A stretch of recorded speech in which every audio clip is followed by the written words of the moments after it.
Okay, so it's up and running. We're nice and live, and it's time to continue in our sixth session of Mishnah Berachot.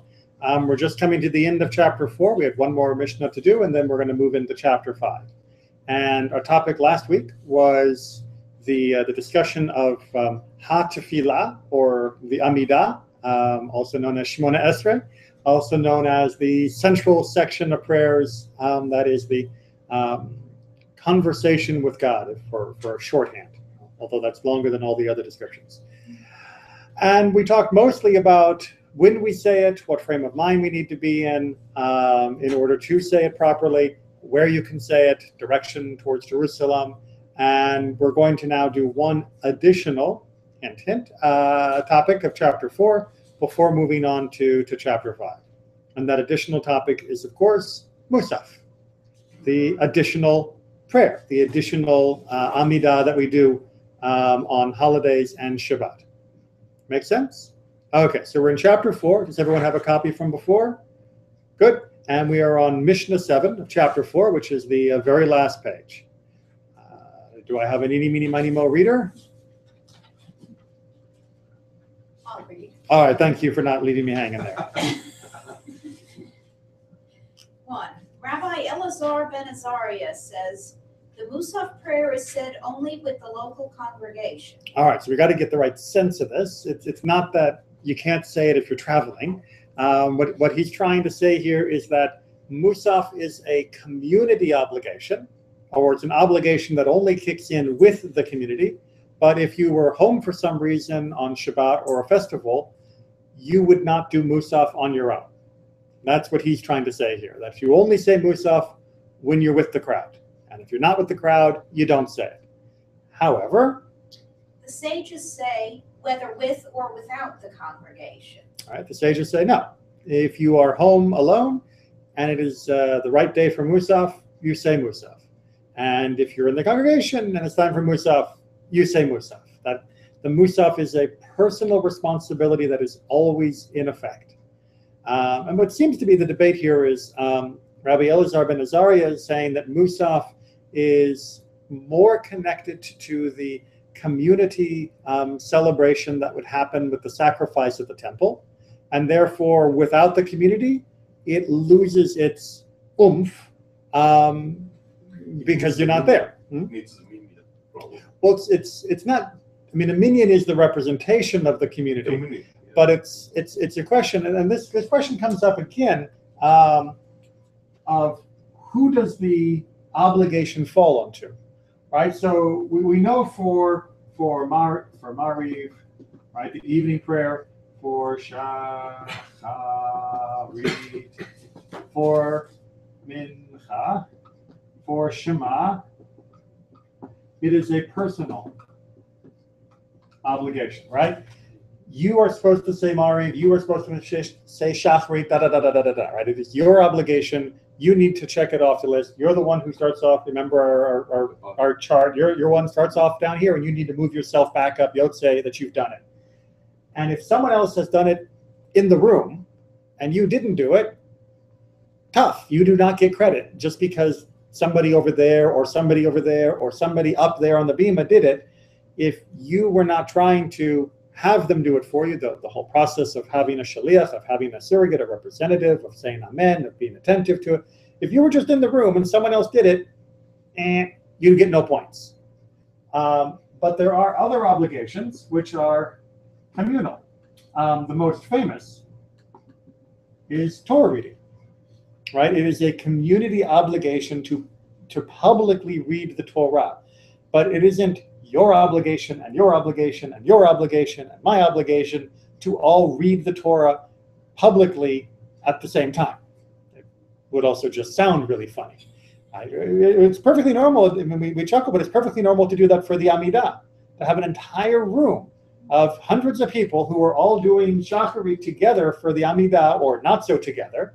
That's why you'll often hear in congregations where people are a little bit louder, while you'll hear lots of versions of that same prayer happening at different speeds, different pitch, different tempo, happening in the same room. And that's actually a complaint of the very early Reform movement, that we made too much noise and we were too disorganized when we were davening. And they tried to streamline things. Thankfully, the Reform movement has come a long way since those 1800s, and they don't mind a little bit of spontaneity and personal prayer. Doesn't have to be so decorous as it used to be. But Torah, that's a community obligation. If you're part of a community, the community needs to read Torah. But if you do not contribute to the Torah reading, that's okay. You haven't failed to fulfill your obligation. If the community doesn't have a Torah reading, then the community has failed. But it's not an individual responsibility, although we are all responsible for our community. So the question becomes, Musaf, where does it belong? Is it a personal or is it a community obligation?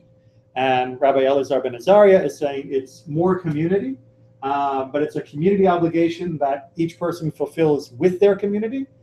And the sages, the Chachamim, are saying, no, it's a personal obligation. Doesn't matter what's happening and who's around you. Make sense? Okay. By the way, the sages win on this. And then, yeah, part 3. Rabbi Judah said in his name, wherever there is a congregation, an individual is exempt from saying the Musaf prayer. And once again, trying to train you to think like the Mishnah. What's the difference? Remember, each successive quote has to be coming to say something different from before. So how is that different than Rabbi Elazar ben Azariah? Shoulders. I think maybe he's saying if there is a minyan, then you are exempt from saying, I think. Okay, meaning what would be the circumstances? That you have to go with the community. Right? Yeah.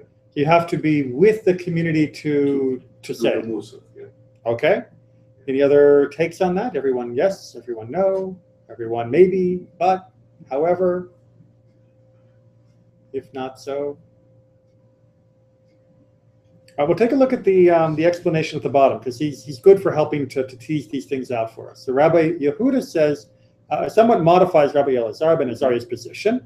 Individuals are obligated to recite the Musaf Tefillah, but only if there is no congregation to recite the prayer. If the community is reciting the prayer and he can't be there for some reason, then he is exempt. So what he is saying is that on this category, he's adding an if. It's supposed to be an F. All right, the sages say it's always a personal obligation, doesn't matter a community or not. Rabbi Elazar ben Azariah says it's always a community obligation, doesn't matter whether there's a community or not. And he's saying, well, if there is no community, then it becomes your obligation. And if there is a community and you can't join them for some reason, then it's not your obligation, which means it's your obligation to make sure it's done, but it's not your obligation to be the one doing it if someone else can. You see the gradation there? Right? So if there's no one else around that can do it, because you're in the middle of the ocean on a raft, then you're doing Musaf. But if you're in the middle of Jerusalem and you know your synagogue is doing Musaf, but you're homesick, you still have to try and do Shachrit. But when it comes to Musaf, just sit and relax. It's okay. It's being covered by the community. Makes sense? We see the distinguishing that the difference he's trying to make here.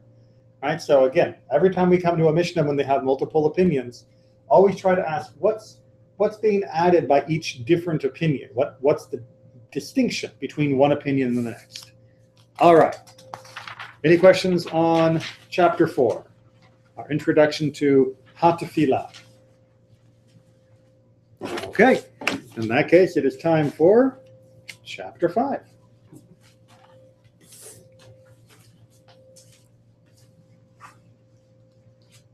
Chapter 5, we're going to dive in again, even more deeply this time, to what state of mind do we need to be in? How do we prepare for the Amidah? What level of concentration, of focus, of attitude do we need to have? Make sense? Okay. You okay, Judy, for continuing? Sure. Okay. Mishnah 1. 1. One should not stand up to say tefillah except in a reverent state of mind. Okay? That's the principle. That if it is the morning and it's time for Shacharit, well, is this saying if you don't have a reverent state of mind, don't stand up for the Amidah or don't do the Amidah? Or is it saying since you have to do the Amidah, get in a reverent state of mind? Do we see the difference between those two ways of reading it? What do we think? If you don't feel like it, you don't have to. No, we don't get a lot of those. Occasionally there are mitzvahs like that where if it's not the right mood, the right time, you don't. But here it's really saying you're going to stand for the Amidah, but you should do so in a reverent state of mind, and therefore get in a reverent state of mind. That's going to take some preliminary work. One of the things I often tell people who are trying to learn to connect to prayer more, whether they be someone learning Judaism for the first time or whether it be someone who's been doing Judaism their whole life but hasn't felt it, is you can't sit there and expect the service to move you. You have to be trying to move in the service. And that takes a lot of preparation, takes a lot of study, takes a lot of concentration, a lot of focus. And if you get to the end of the service and all you did was sit there like a lump, don't be surprised if it didn't have a spiritual effect on you. And don't blame the service.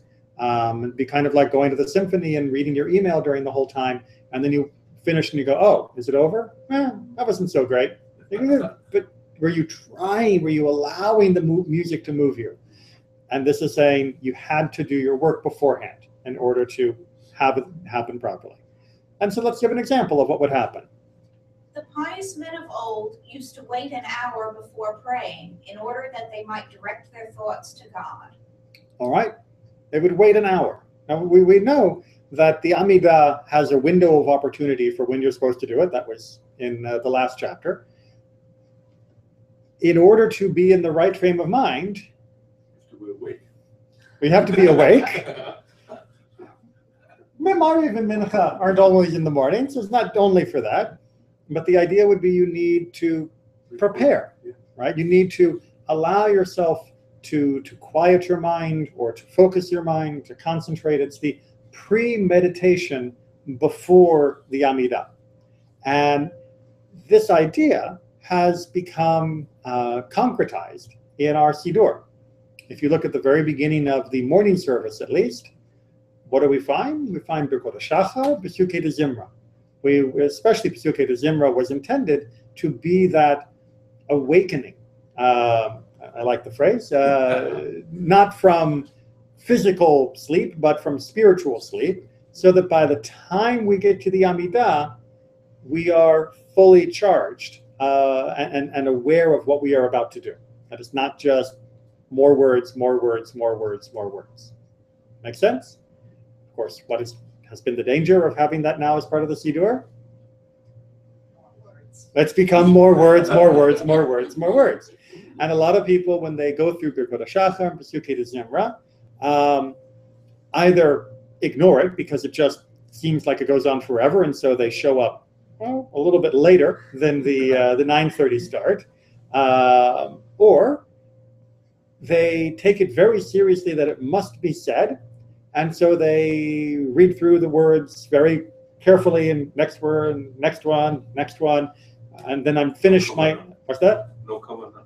Without kavanah. It's, what's the kavanah is completion, right? Which is a good attitude, but the better attitude is fulfillment. And that's what this is really saying, is that Pesukei de Zimra and Berachot Shachar were there to move us little by little by little up to being aware and able to really hit the Amidah with all of our strength and with all of our kavanah. And so when you're going through Pesukei de Zimra, when you're going through Berachot Shachar, recognize that this is not just more words to be checked off the list. That you are supposed to be going through an attitudinal shift. One good way to look at it that's sort of an easy rubric is Berachot Shachar is self-examination. Who am I? What am I? You know, it's the I stare out at the universe and I seem like I'm nothing. Berachot Shachar is what is God? And God is everything. And then you have I am nothing, God is everything. And we reconcile those two by hitting the Shacharit Shema and the blessings about creation and revelation. It's like, yes, God created everything, but he gave us a path for which we respond in love, Shema ve'ahavta and the other paragraphs, and which we know will lead to redemption. Now I understand God, the universe, and my place in it. Now I can do the Amidah. Right? So there's a section of, it's a very clear pattern of how we are preparing ourselves to be able to make the most of what the Amidah is supposed to do. And when we come to the Amidah, because we have focused, because we have pulled ourselves, because we have moved through these spiritual yoga steps, if you will, of moving our spirit in different postures to be ready, part 3 shouldn't be too surprising. Even if a king greets him while praying, he should not answer him. Even if a snake is wound round his heel, he should not stop. Right?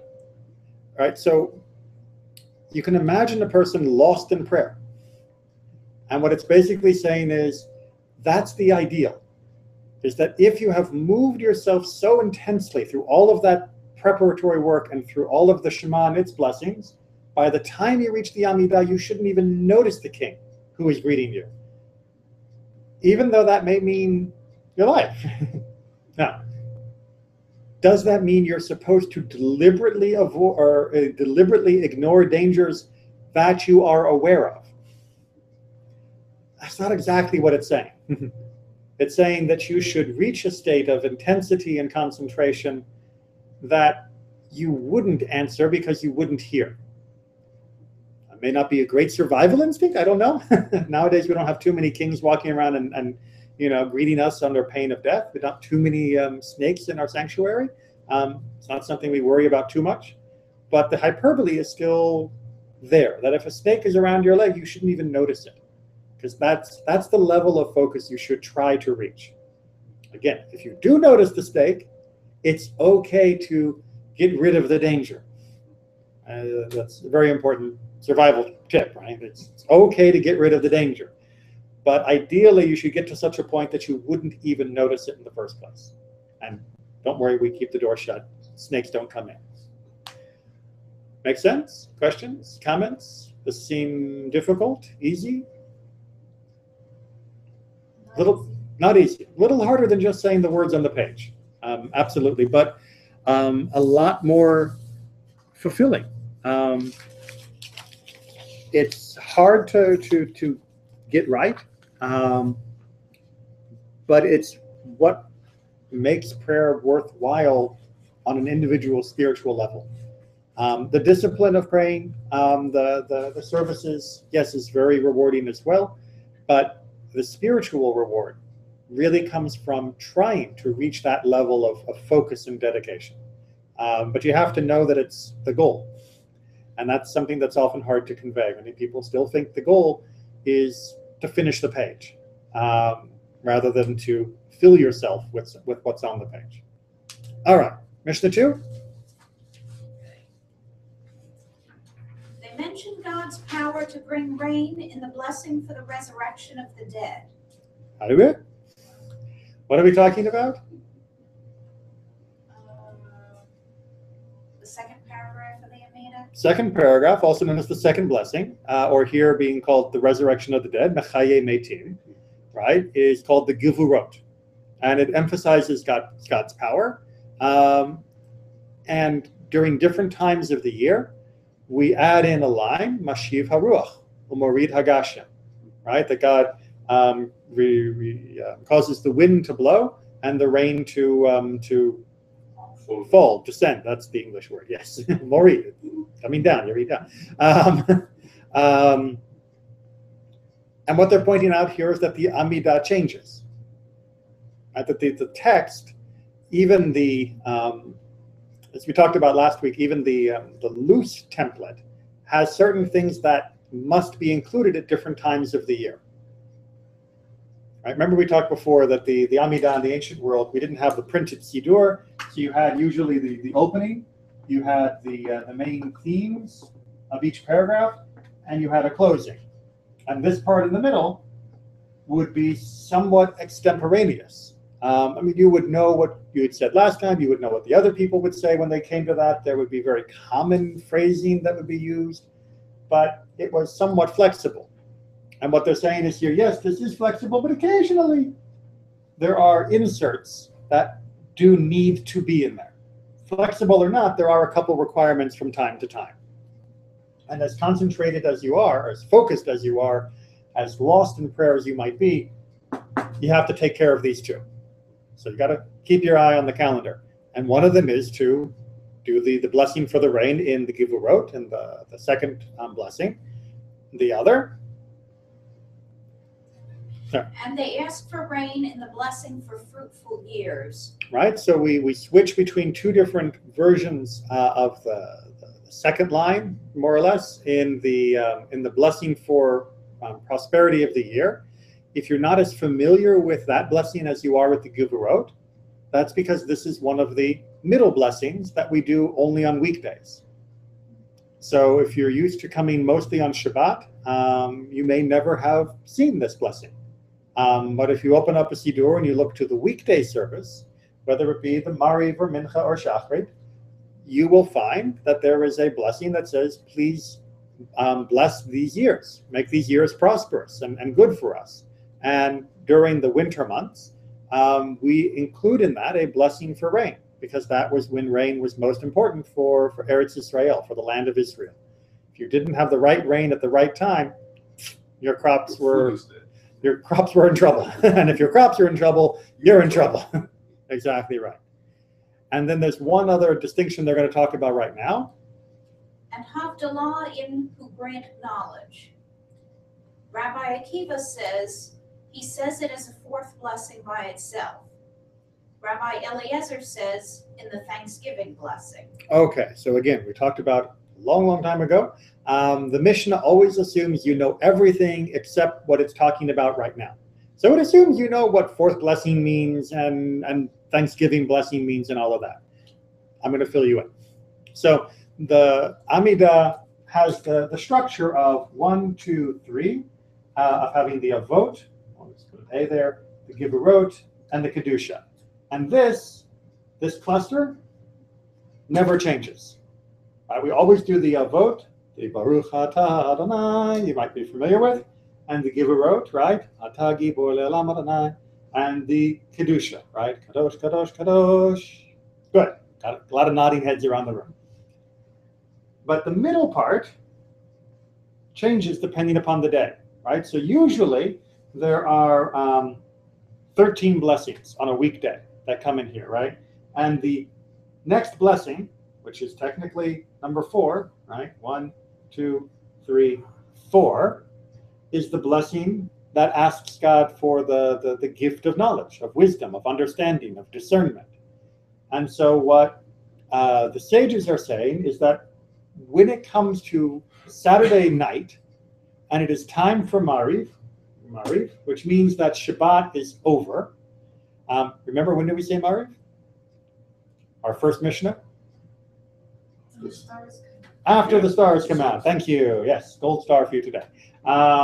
So when the stars come out, which is not coincidentally when Havdalah happens, because that's the beginning of the new day, then when you get to blessing number 4, you don't say the normal blessing number 4 as it's written. You say blessing number 4 plus a special insert for Havdalah. That's a little h. And then you go on to 5, 6, 7 as normal. That's the what we call the stam position, the standard position that's mentioned here first. What does Rabbi Akiva say? What do we do with Havdalah? It says to do the Havdalah blessing by itself. Exactly. That is not an addition. It's not an and.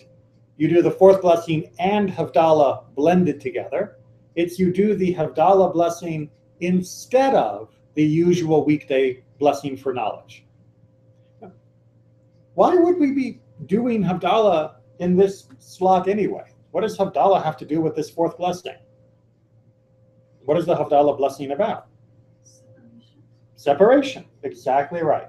And that's why, according to Rabbi Akiva and the anonymous opinion, the Stama, that we do it here. because we are thanking God and we are asking God for giving us the ability to tell the difference between light and dark, between Shabbat and the other days, between Israel and the other nations, that we are asking for the wisdom of discernment, of distinguishing, of differentiation, of knowing the difference between one and the other. But Rabbi Eliezer has a different opinion. He says, no. At the end, you've got, I can't write sideways that easily, that low. You got another prayer called Ritzeh, and you got a prayer called Modim, and then you have a prayer of Sim Shalom or Shalom Rav, because we're in the evening, for the end.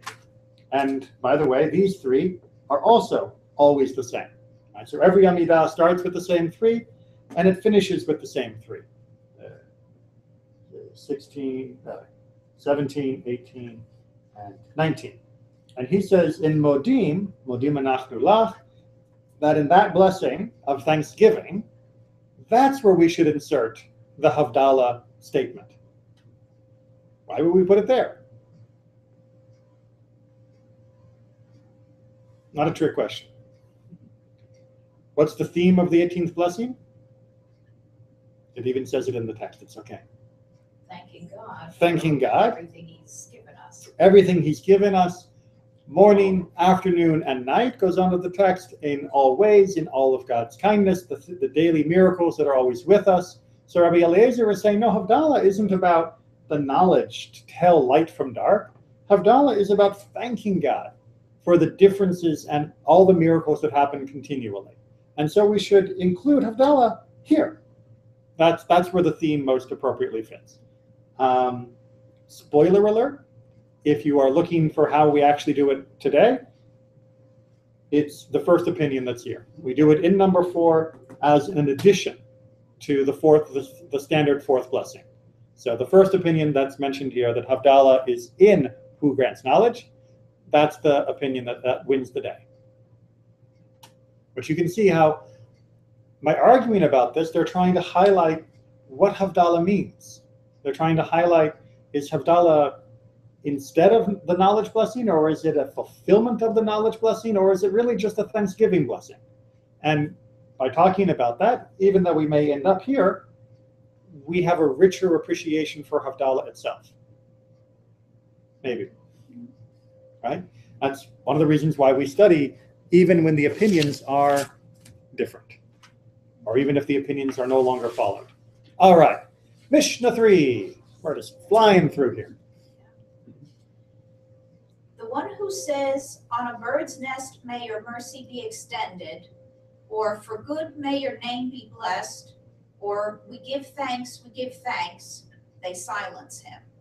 Okay, so I think, you know what, we're going to use the commentary here because he gets into some specifics that I think are worth knowing rather than just a general understanding. But before we get to the commentary that explains why each of these phrases are problematic, we have to come back to this notion that the leaders of the service in the ancient world didn't have a fixed prayer book to draw from, which meant that sometimes they would extemporize. They would be spontaneous, and they might start riffing on the theme. If you know, like jazz or improvisational music, they might just start going on and on and on and on, and they might start pulling quotes and pulling verses and giving longer sentences and praise or thanksgiving of God. And that's not so bad generally. There are some caveats, and some of those caveats are, if he includes these things, we get out the big hook and we yank him off the bima. And we say, sorry, you're done, sit down. If you remember the Gong Show, it's bong, have a seat. But if you look at these three, I mean, what's so bad about them? Right? It's on the bird's nest, may your mercy be extended. For good, may your name be blessed. I mean, is that such a problem? And we give thanks, Who cares? All right, so these are considered heresy. These are considered coded phrases that would be used by the Minim, by the Jewish heretics that were seeking to infiltrate or to influence Jewish thought. And because of that, even though in themselves they are innocuous phrases, they were silenced. So let's take a look. If you look down at the section there where there's a whole bunch of quotes where it says, "May your mercy reach the nest of a bird," he goes on to say, this line is explained in the Talmud in several different ways. One is that he is complaining to God, saying, your mercy is on the nest of the bird, but not on me. If you remember, when you come to a bird's nest, you have to shoo away the mother before you take the fledglings or the eggs. So if you're going to be nice to the bird, why not me? God commanded shooing away the mother bird before taking the young, an act of mercy for the mother. The person complains that God has not shown similar mercy to himself.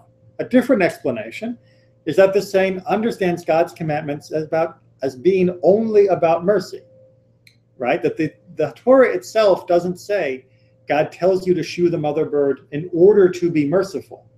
It just says shoo the mother bird. And this seems to be implying that you only think it's about mercy, when really they are the decrees which you are obeyed without questioning their reasoning. Right? Whether it's about mercy or not isn't the reason why we obey the mitzvah of shooing away the mother bird. We shoo away the mother bird and obey that mitzvah because it is a mitzvah. And if you emphasize an explanation for a mitzvah that isn't contained within the Torah, you seem to be distorting the reasoning behind the mitzvot, and thereby perhaps removing your support for a mitzvah if it doesn't meet with your reasoning. Another explanation is that your mercy reaches only to this nest, but cannot extend any further. God's mercy is limited to the nest. In such a way, you limit God's power. Okay, on to may your name be mentioned for good. This implies that God's name should not be connected with bad or evil. Well, what's wrong with that? But as in the first section, this might imply some form of dualism. We thank God for the good and don't mention the evil because its source is a different God. So if you are familiar with the beginning of the Shacharit service, where we talk about God creating light and dark and creating the world, it's actually a quote taken from Isaiah that's been slightly modified, where we say that God created the good and God created the bad. We modified a little bit so we don't have to wrestle with that theology every single morning and say God created the good and God created all. But the implication is still meant to be the same. That, what's that? That would wake you up. That would wake you up. Yes, God made good and God made bad. Okay, let me wrestle with that before I can get my coffee. And what's being explained here is that if you are only saying we praise God's name for good, then we might be implying that there is another source of power in the universe who is in charge of bad. And Judaism rejects that notion, right? There is no devil that has an independent, autonomous authority or power over evil or evil happenings that in any way, shape, or form rivals God's power. There is no independent force of evil in the universe. And that was an idea that was very popular in the ancient world. Zoroastrianism ran with it, as did some early Christian theologies. And Judaism says no, that everything in the world comes from God.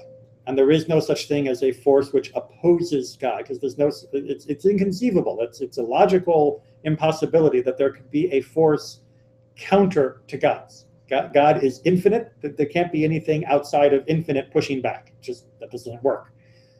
And then finally, on the same idea, we give thanks. We give thanks. Again, as he points out, this seems to be a problem of dualism, right? Who are you giving thanks to? I'm giving thanks to two different gods. The repetition seems to be implying that there is more than one.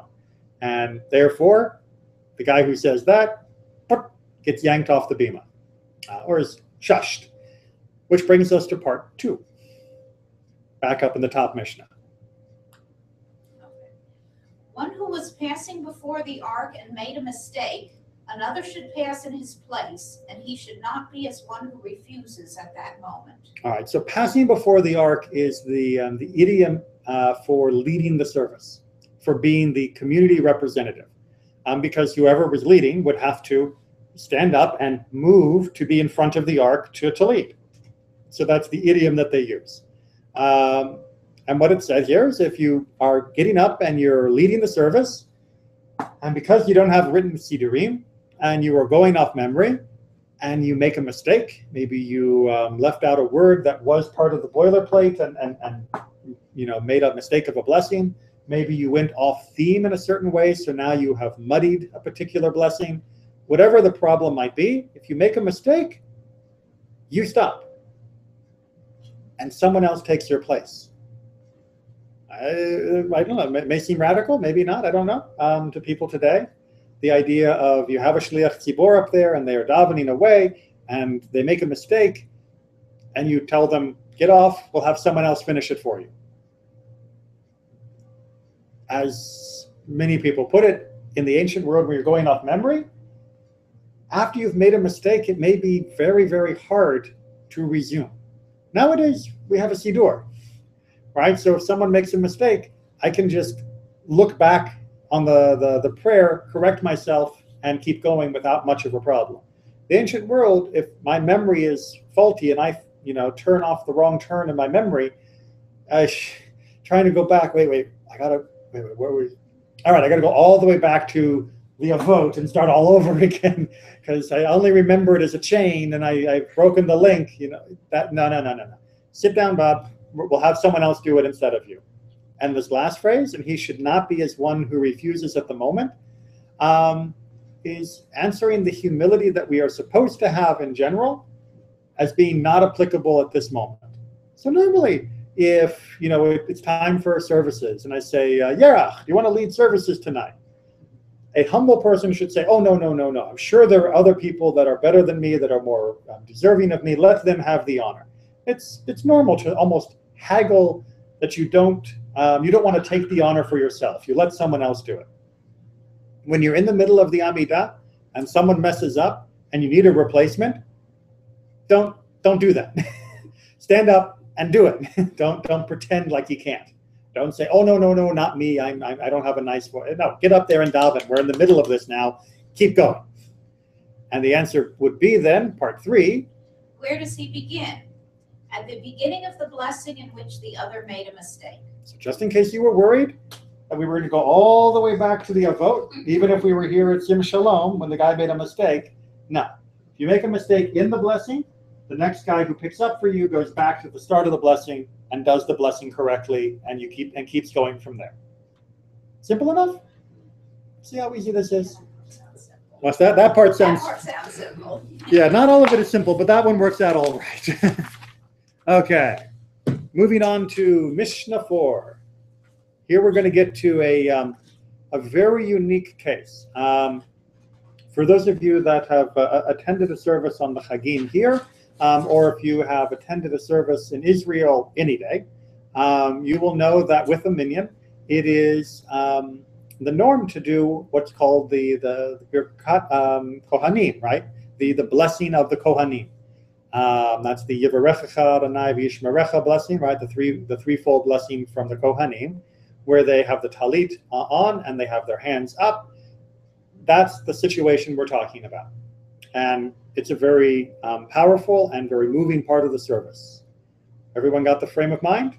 All right, so now let's deal with that, which happens during the Amidah, of what happens if you have some unique circumstances. The one who passes before the ark should not respond amen after the blessings of the priests, because this might confuse him. Okay, so when we do the blessings of the priests and we do Yivarecha Adonai V'Yishmerecha, and the congregation then says amen, right? And then when they say Ya'er Adonai Panav Elecha V'Choneka, the congregation then says amen. And when you say Yisad Adonai Panav Elecha V'Yasem Lecha Shalom, the congregation then says amen. And what this is saying is the congregation says amen, but the leader doesn't. The leader keeps his mouth shut. Because if the leader says amen, it might throw him off cycle for going through this. Again, no written text here. He's going off memory. You don't want to throw anything in that's going to cause him to stumble. Because once he stumbles, you got to get another guy up there to lead this. You don't want to do that. Make sense? Okay. But, special case, If there is no priest there except himself, he should not raise his hands to recite the priestly blessing. But if he is confident that he can raise his hands and go back to his place in his prayer, he is permitted to do so. Right. So imagine you are the only Kohen in your community, and you are also the person who is leading today. You get to this blessing. Can I do the priestly blessing and go back to the Amidah afterwards and finish it normally? Or if I do the priestly blessing, am I going to be so focused in my concentration on it that I won't be able to remember the rest of the Amidah? And what's the solution? To not raise his hands, if that's going to confuse him. No, But I guess that's the big word. If. if. If he's confident. Exactly. So what's the solution? The solution is, it depends. Depends on you. It depends on you. Right, as we've talked about for a number of different weeks when going through the different questions of the Shema, as well as for this, some things depend on the person. And although it might be tempting to lay down the law that everyone has to follow exactly this way, because this is the way it's supposed to be, for some things, well, it would be better to have the priestly blessing if we can. So if the guy can do the blessing and do the Amidah, well afterwards, okay. But if he can't, the Amidah takes precedent, and therefore you just skip the priestly blessing if there's no other Kohen who could do it in his place. That makes sense?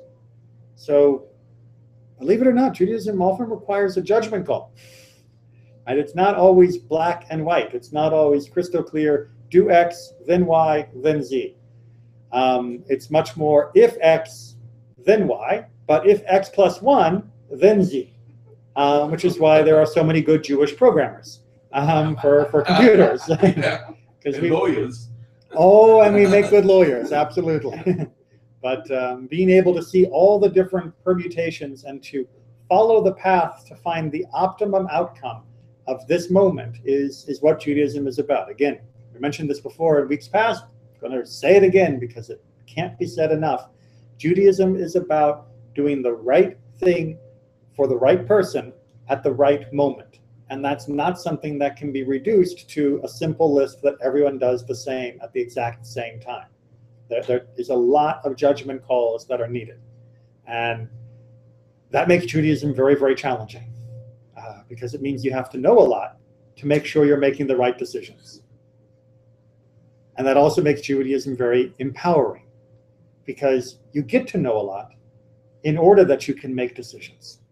And that also makes Judaism very, very rewarding because you are participating in that creation of a path between you and God. You're not just following paint by numbers that someone else has laid out for you. You've got what the picture should look like, and you've got your box of paints, and you got your brushes, but you've got to figure out the best way that you can fill it in within that frame. Right? You can't go way off here, and you can't go way off there, but you do have a lot of room on the canvas for making the choices once you've put in the time to figure out what those choices should be. Make sense? Yes? Revinim? Onward. Mishnah 5, which is our last of chapter 5. Wow, we went through this chapter very quickly. Mishnah 5. One who is praying and makes a mistake, it is a bad sign for him. Okay. What? Who? Bad sign? What does that mean? I'm davening along, I'm doing my shachrit, and I make a mistake in one of my words. Remember, again, we're not talking about a printed text here. We're talking about going from memory. Mistakes happen, right? It's a bad sign. What do you think that means?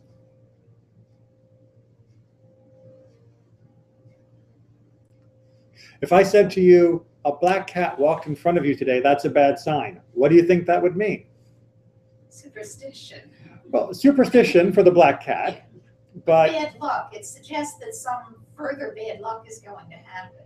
so it suggests it indicates that there is something wrong, that there is something that is happening. And that's kind of what they're talking about here. It's not you're going to have bad luck in the sense that you are cursed, but it's indicative that while you are praying, if you're doing this right, you've put in the time to prepare, you are in the right moment, you are focused, everything is as it should be.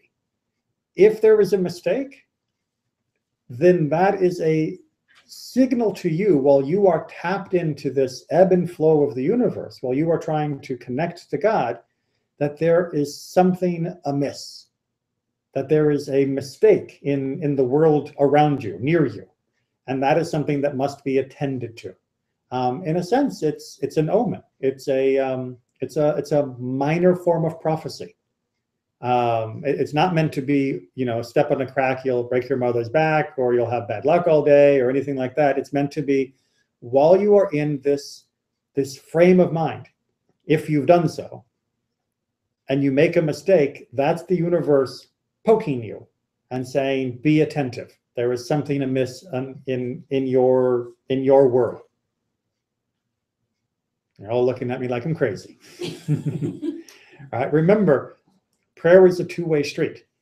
So as we reach out towards God, God reaches towards us. And if we make that connection, because we're doing this in the most intent way possible, if we allow ourselves to also be moved, not just to imagine that we are moving God, then occasionally we are going to be moved.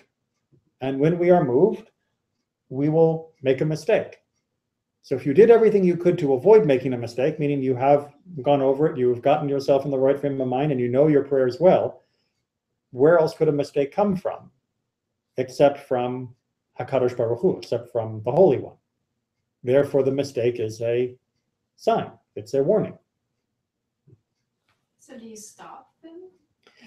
If you're praying for yourself, that is to say, if you're just doing, which is what the first section is talking about, if you're just doing your prayer on your own, then you go back and you continue that prayer and you try to reflect on what might be amiss that caused you to stumble. Now, if you discover that what caused you to stumble was your cell phone went off, then you shouldn't take that as a sign from the Almighty. If you discover that what caused you to stumble was that you began thinking about your big meeting at work that's going to happen in half an hour, then that's not a sign from the Almighty. If you realize it was a lapse in your concentration, if you realize that it was a lapse in your preparation, if you realize that you haven't been perhaps praying as diligently as you should be, so maybe your prayers have become a little less fluent than they should be, you don't take that as a sign. Right? That's like going to a pet store and seeing a black cat. No. You made that happen. That's not some random occurrence. But if you did everything right and still an error crept in, be attentive. That's not a sign. I mean, so you stop to you repeat at the point you made a mistake. Correct. Is it appropriate to pause? I mean, is it appropriate to pause? Because I know before they were saying at certain points you can pause. Absolutely. At certain points you can't. Is that a point where before continuing forward you can make a... Well, pause, not exactly. Expand in your own personal reflections on that prayer's theme, yes. Right? So when you are, for example, if you are praying the prayer about knowledge that we talked about earlier, and that's where you make the mistake, continuing to dwell on that theme longer than the fixed text, which is what would have happened in the ancient world. Remember, no fixed text in the middle, you would have been creating it anyway. So maybe you go into a little more depth on that theme, hoping that you will work out whatever it is that tripped you up. That's perfectly fine. Stopping, sitting down, having a cup of tea, no, not that kind of pause. So to dwell on the moment, yes. To interrupt the Amidah, no. Okay, and if he is the messenger of the congregation, what we call the Shaliach Tzibor, the person who is leading the service on behalf of the community, it is a bad sign for those who have sent him, because one's messenger is equivalent to one's self. Right? You've been asked to be the Shaliach Tzibor. That's an appointment. Now, that's not just an honor that's nice to have. you have been invested with the authority of our community to perform this task. And therefore, if something happens to you, it's like it happens to us. And by the way, this is also a very, very nice way of keeping people from being mean to the guy who made a mistake. Right? Because he is us, and therefore if he makes a mistake, it's because of us, not because of him. It's not just that he's a bad davener. He might be a bad davener, and then don't choose him next time. But assuming that he's good, don't just say it's his problem. It's our problem because he is us. Make sense? No scapegoating. All right. And we get an example of this in more detail. They said about Rabbi Hanina ben Dosa that he used to pray for the sick and say, "This one will die, this one will live." They said to him, "How do you know?" He replied, "If my prayer comes out fluently, I know that he is accepted, but if not, then I know that he is rejected." What? We got magic faith healing going on here? And whether he stutters or not is whether the person lives or dies? That's what it sounds like. That's what it sounds like. That's not what it means. Right? Because again, you have to put yourself back in the position of these people who would be praying without a text and having taken great pains to put themselves in the proper frame of mind. This is not just someone says, "Oh, you know, my nephew is going in for hip replacement. Could you say a blessing for him?" And you just say, "Oh, sure, you know, Mishaberach, da da da da da da," and you just fire it off. This is the concentration of the Amidah, right? The ultimate focus. There is a prayer for healing during the Amidah. And while you are in that moment of absolute focus and concentration, and through no fault of your own, you're properly prepared, you're properly focused, you know the prayers and the frame of the form of the prayers correctly, etc., etc., etc., you are plugged into the universe. And the universe can give you feedback. And if your prayer goes fluently, when you are in this masterful state, that's a sign that this person's place in the universe is going to continue fine. But if the feedback you get is brrr, then there's a problem. It's a form, again, of a minor form of prophecy. It's not something that you go out and invest your life savings in. This is not telling you how to get stock tips from God. This is not telling you that you don't need to go to a doctor. This is getting a sense from being in this place of ultimate connection to what that person's condition is. And you're not changing their condition by how you pray or don't pray. You are getting a feel for what will happen with regards to their condition while you pray. All right, let's make sure we got that really clear. When he stutters, he's not killing the person. When he stutters, it means that he is getting feedback from the universe that that person is not going to make it. That's all. So it's not like, "Oh, you've killed us all, you stuttered." That's not good. If Mendoza stutters, I know that his kavanah, his concentration, his focus is so extreme that when he stutters, that's not just a stutter. Now, for the rest of us, you and I, when we stutter, it's a stutter. Don't think that we're all plugged in so beautifully.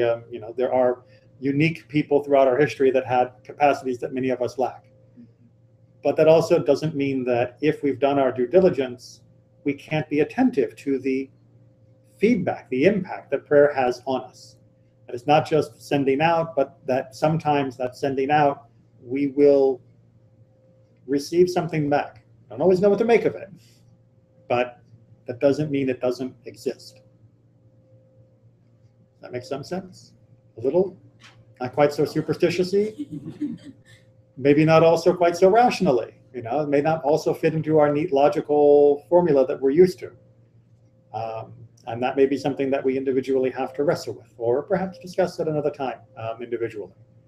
But the idea that prayer is not just a list of petitions, it's not just a list of praise. It's not just a list of thanksgiving. That prayer is an attempt through those vehicles to connect to the universe by connecting to its creator. It shouldn't surprise us that there can be, not all the time and not 100% crystal clear, but there can be implications for making that connection. It's like going through all the trouble of hooking up if you've ever done one of those old crystal radio sets that Radio Shack's gone. Way back in the day, you get those little crystal radio sets. You know what I'm talking about at all? Right? It's like the little wire you'd wrap around and you'd hook up the crystal and you get the antenna and you'd have the knobs and you'd put the plug in here and you'd maybe solder that, or if you didn't solder, you twisted the wires and you got it all set up. And you hold up the little speaker to your ear and you put the battery in and you turn it on. When you hear something, don't be surprised. Right? That's why you built it. And yet all of us, if we ever made one of those, were surprised it worked. We were surprised that, oh my God, there are radio waves around me. It's like, well, what do you think you were building? A paperweight? What did you think you were doing in prayer? Just saying a bunch of words? If you were doing it the way chapter 5 has been telling us, then yes, there is absolutely a connection happening. And the response may be a little staticky, may be very, very faint. It may be in Russian, who knows, but you shouldn't be surprised that you hear something more than just shh. There's more that can happen, but you have to try to tune in order for that to happen. And that's not always easy. It doesn't happen every time, and it certainly doesn't happen the first time. Make sense? A little? Okay. That's the end of chapter 5. Next week, surprise to surprise, chapter 6. And we'll be changing gears again next week with chapter 6 as we get more into Berachot. That is to say, the actual blessings we say on the things we eat and what the implications are and the formulas are for doing those. So hope to see you all next week. Take care. The off button. Stop broadcast.